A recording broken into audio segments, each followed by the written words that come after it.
કે સવારે માવતરના જો પગ પકડશો તો બીજા કોઈના પગ પકડવાની જરૂર નહીં પડે.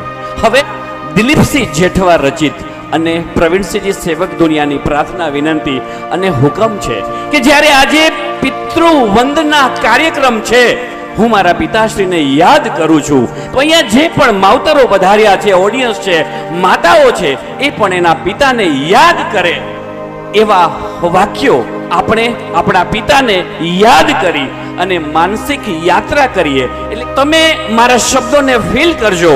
શક્ય હોય તો આંખ બંધ કરી અને આપણે પિતાને યાદ કરીએ. તો હું શબ્દની શરૂઆત કરું છું કે ખોખારો ખાઈ અને ઘર ધ્રુજાવતા, શાદ દઈ ઘર ગજાવતા, આજે મને ખોખારાનો શાદ યાદ આવે છે. આજે મને મારા પિતાશ્રી યાદ આવે છે. કલેજું કઠણ, હૈયું નરમ, હૈયે ધરપત દેનાર યાદ આવે છે. આજે મને મારા પિતાશ્રી યાદ આવે છે. થાકીને જેના ખંભે સૂતો, ખંભે બેસીને દુનિયા જોતો, દુનિયાદારીના પાઠ શીખવનાર, આજ મને મારા પિતાશ્રી યાદ આવે છે. અંશ છું તમારો, વંશ છું તમારો, દર્પણ કા ક્ષેત્રો, પ્રતિબિંબ છું તમારો, આ બેહૂબ પ્રતીકના સર્જનહાર યાદ આવે છે. આજે મને મારા પિતાશ્રી યાદ આવે છે.